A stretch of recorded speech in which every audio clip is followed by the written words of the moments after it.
La première fois que tu entendais des cris de singe à Saragosse, tu l'avais déjà entendu, mais pourquoi cette fois-ci tu voulais quitter le terrain? Ce n'était pas peut-être la première fois, mais c'était la fois de trop.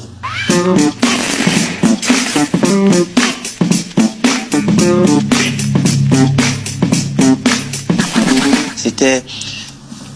Cette fois-là, je me suis dit, mais ils ne se rendent pas compte.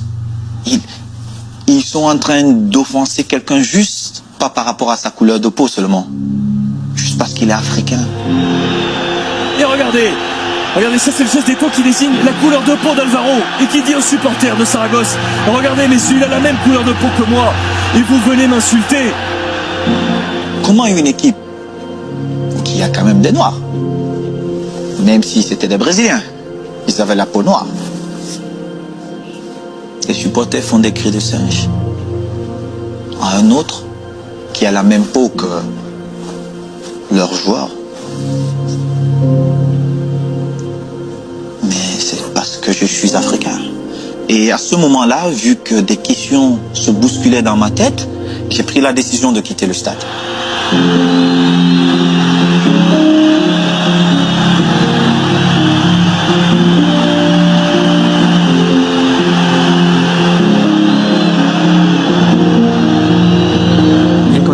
Dans des circonstances normales, le règlement dit que si un joueur décide de quitter le terrain de son plein gré, je dois l'expulser.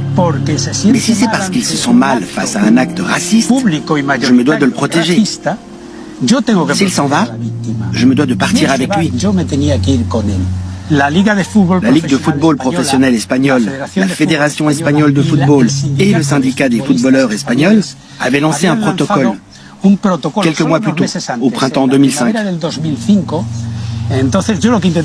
Donc j'essayais de convaincre Eto'o de me laisser appliquer le protocole. Je lui disais, on va arrêter le match, prévenir le public par haut-parleur qu'il faut que ces chants s'arrêtent. Et si tout se calme, alors nous pourrons continuer le match. Il aurait dû sortir, il aurait dû être suivi par les joueurs. Mais il faut beaucoup de courage. C'est de la solidarité. C'est pas du courage, c'est de la solidarité. À partir du moment où le mec il sort et que les autres joueurs ils disent moi je sors avec lui, mais que tu sois noir ou blanc, tu dis non, moi je sors parce que je suis contre ce que j'entends, et que tous les joueurs sortent, bah, je te garantis qu'on ne sera pas là aujourd'hui. Le grand frère Patrick a peut-être raison. Mais je pense que l'idée de Franck Rashkad était la meilleure à cet instant-là. Franck, il vient vers moi et il me dit « Samuel, qui est le meilleur joueur de mon équipe ?» J'ai dit « Moi, rentre sur l'aire de jeu et montre à toutes ces personnes pourquoi elles ont acheté leur ticket. C'est pour venir voir le meilleur.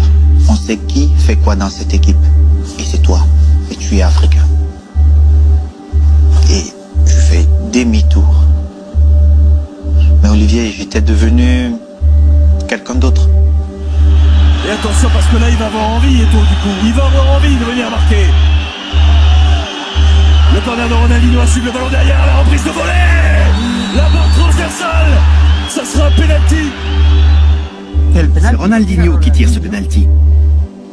Et toute la tribune à cet instant imite le cri du singe.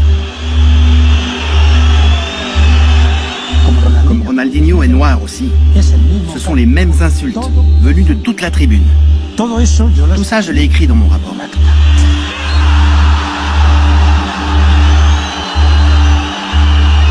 Quand tu vois que les cris de singe, tout ce qui se passe dans les stades, il n'y a aucune sanction. La mesure forte pour toi, ça serait que tous les Noirs, les joueurs de couleur, disent on ne joue pas. Tu penses que ça serait efficace? Quoi? Beaucoup de gens vont perdre l'argent. Et quand tu touches déjà la poche de quelqu'un, je vais te dire, il va trouver des solutions. En premier, les télés.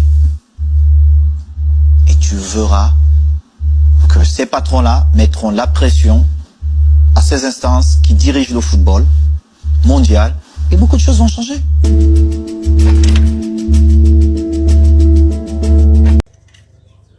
Très chers frères et sœurs du nord au sud, de l'est à l'ouest, bonjour. bonjour, bonsoir. Déjà, j'ai essayé de faire beaucoup de choses. J'ai essayé de prendre certains à cette époque qui avaient une certaine carrière. Pour qu'ensemble, on essaye un peu. On commence à fédérer. Mais vous trouvez toujours ce petit nègre de maison qui vient vous faire la morale. C'était pas quand même exagéré. Juste parce qu'il faut plaire aux autres. C'est ça le problème.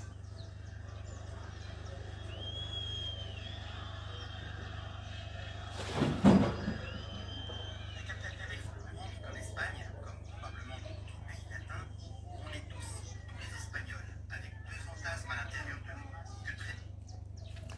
Très chers frères et sœurs nord, sud, de l'est à l'ouest, bonjour, bonjour, bonsoir. Quand j'ai écouté ça pour la première fois, j'ai eu la chair de poule. En réalité, les Camerounais découvrent Samuel Eto'o et la niaque qu'il a. Samuel Eto'o parle déjà de nègres de maison à cette époque. Vous connaissez, vous voyez un peu la nature de la personne. Il parle déjà de nègres de maison à cette époque. À cette époque, il parle déjà de nègres de maison. Vous connaissez la position de ces gars. Vous connaissez les luttes qu'il a menées chez nos impérialistes, les hommes blancs. Il les a menés avec sang-froid, affrontés. C'est un révolutionnaire, c'est un homme de combat. C'est l'homme que les Camerounais souhaitent et veulent. Parce qu'il remplit tous les canons de celui qui peut redresser ce pays. Bonsoir.